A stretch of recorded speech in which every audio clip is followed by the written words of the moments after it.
Το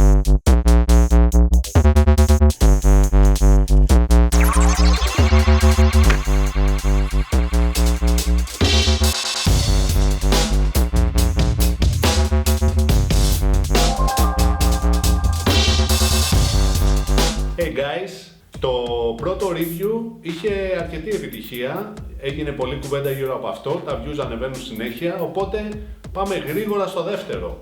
Το δεύτερο όπλο που θα δοκιμάσουμε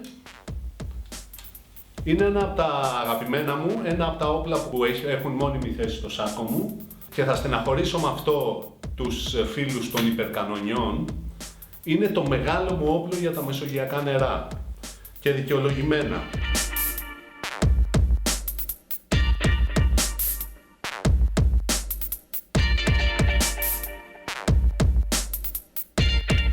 Πραγματικά, τα μόνα ψάρια που σκέφτομαι ότι στη Μεσόγειο τουλάχιστον θα μπορούσαν να κάνουν το Raptor 115 με αυτό το setup να μην είναι αρκετό, θα ήταν ίσως μεγάλη ροφή, μεγάλες σφυρίδες σε βαθιά ανοιχτά νερά εκτός τρύπας, που ναι, αν θέλεις να ρίχνεις από τα 4-5 μέτρα σε ψάρια των 15-20 κιλών, θέλεις οπωσδήποτε 8 βέργα, 4 λάστιχα κλπ. Μέχρι εκεί όμως το Raptor την κάνει πολύ καλά τη δουλειά του και θα δείτε και στο βίντεο στη συνέχεια πόσο καλά τα καταφέρνει με έναν Black Grouper, ένα αμερικάνικο ροφό πάνω από 8 κιλά.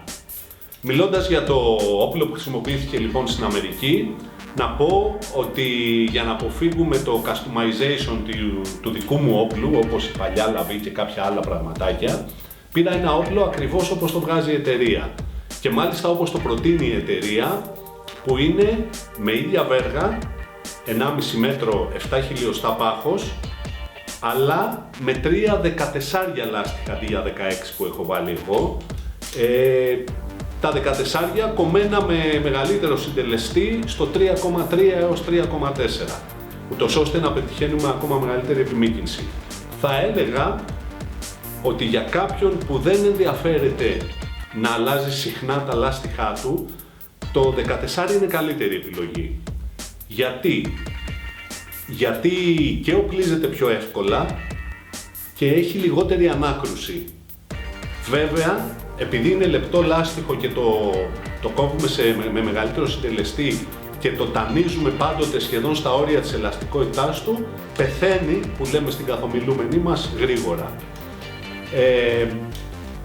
Στο συγκεκριμένο ψάρεμα, στο Μαϊάμι, είχαμε βγει στα ναυάγια, συγκεκριμένα ήμασταν στα Florida Keys, νότια από το Μαϊάμι, γύρω στα 60 μίλια, αλλά ψαρεύαμε κατά την προστιλή μας συνήθεια ναυάγια που μαζεύουν όλων των ειδών τα καλούδια και τα μεγαλύτερα ψάρια της θάλασσας της Φλόριντα. Και μαζί με αυτά βέβαια και αρκετούς καρχαρίες, όπως θα έχετε την ευκαιρία να δείτε στο βίντεο. Εκεί λοιπόν στο δεύτερο ναυάγιο έκανα μία βουτιά που ξεκίνησε με σκοπό να δω τι γίνεται στον πυθμένα, γιατί η ορατότητα στην επιφάνεια δεν ήταν πολύ καλή, έπρεπε να καταδυθείς γύρω στα 15 μέτρα για να αποκτήσεις επαφή με το ναυάγιο και το τι γίνεται.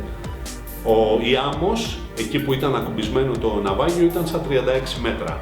Γενικά δηλαδή ψάρεμα λίγο extreme, γιατί το βάθος, η κακή ορατότητα και η παρουσία καρχαριών το κάνει αρκετά απαιτητικό, θα έλεγα για δίτες για αρκετά υψηλό επίπεδο εκπαίδευσης και πάντα για ομάδα διτών, ποτέ ένας ούτε καν δύο δεν είναι αρκετοί για αυτό το ψάρεμα. Έκανα τη βουτιά μου, είχα χαλαρώσει, είχαμε ψαρέψει από πριν καλά, είχα ζεσταθεί, έκανα τη βουτιά μου, πήγα αρκετά χαμηλά, δεν είδα κίνηση στο ναυάγιο και έτσι όπως ξάνοιγα τη ματιά μου προς την ανοιχτή πλευρά του, είδα ένα ροφό να κινείται, δεν θα έλεγα στα μεσόνερα, αλλά ούτε στο βυθό. Ήταν περίπου 8 με 10 μέτρα από το βυθό και κατευθυνόταν διαγώνια προς το ναυάγιο. Στην αρχή θεώρησα ότι δεν θα το πλησιάσω, ωστόσο η συμπεριφορά του μου έδωσε θάρρος και άρχισα να βυθίζομαι προς το μέρος του. Ήμουν ήδη σε αρνητική πλευσότητα, οπότε απλά έδωσα μια κατεύθυνση στο σώμα μου και κατευθύνθηκα προς το μέρος του και όντως ένιωσα ότι μπορούσα να πλησιάσω. Ωστόσο δεν ρίσκαρα το ψάρι να απομακρυνθεί απότομα Οπότε ακριβώς με το που ένιωσα ότι μπήκα σε βολή, σε βεληνικές, πίεσα τη σκανδάλη. Πρέπει το ψάρι να βρισκόταν περίπου 3,5 με 4 μέτρα από τη μύτη της βέργας, ίσως 4, η οποία είναι σχετικά μακρινή βολή θα έλεγα, όσο κι αν κάποιοι θέλουν να λένε για βολές των 8 και των 9 μέτρων. Βολές στα 4 μέτρα είναι αρκετά μακρινές, ειδικά όταν στοχεύεις ένα ψάρι 8 με 10 κιλά που χρειάζεται αρκετή δύναμη για να περάσει η βέργα από την άλλη μεριά. Σκόπευσα καλά λοιπόν, του έκανα μια αρκετά καλή βολή στο βραχιακό κάλυμα, σκόπευα να το σκοτώσω αλλά για λίγο το έχασα και το ψάρι, παντοδύναμα όπως είναι σε εκείνες τις περιοχές, έφυγε προς τα κάτω ορμητικά, προσπάθησα να το κοντράρω όσο μπορούσα, δεν είχα πολύ γιατί ήταν ήδη μεγάλη βουτιά μου. Πίεσα το κορδόνι του μολυνέ όπως μπορούσα στο σωλήνα του όπλου και έφυγα για πάνω. Μέχρι εκείνη τη στιγμή μπορώ να πω ότι η συμπεριφορά του όπλου ήταν παραπάνω από ικανοποιητική, τόσο και από θέματα πλευστότητας και ελιγμών μέσα στο νερό, όσο και από τη βολή του. Μάλιστα τα 3 δεκατεσσάρια απέδωσαν εξαιρετική βολή, πάρα πολύ γρήγορη, φαίνεται καθαρά στο βίντεο, και ήταν απολύτως εύστοχο το όπλο, πήγε εκεί που ήθελα, παρά χιλιοστά. Η συνέχεια είναι λίγο περίπλοκη. Ο ροφός έφυγε, πρόλαβε, πήγε στο βυθό, γύρισε πίσω από ένα ξάρτι του ναυαγίου, βράχωσε και χρειάστηκαν 3-4 αρκετά δύσκολες βουτιές γιατί και το βάθος ήταν μεγάλο και το ψάρι το πολιορκούσαν να το φάνε μια πολύ μεγάλη σμέρνα και ένας ροφός Γολιάθ, αλλά τελικά τα καταφέραμε με συλλογική εργασία, με παρεΐστικες βουτιές που εναλλάσσονταν, δευτερώθηκε, κόψαμε τις πετονιές, κατά πώς τα κάνουμε στην Ελλάδα. Και αισίως το ψάρι μετά από 4 βουτιές βρέθηκε στα χέρια μας στην επιφάνεια, πανηγυρίσαμε και τότε μας επιτέθηκε μια γέλη καρχαρίες και μας κόπηκαν οι πανηγυρισμοί και μπήκαμε στη βάρκα και σηκωθήκαμε και φύγαμε. Έτσι είναι το ψάρεμα εκεί.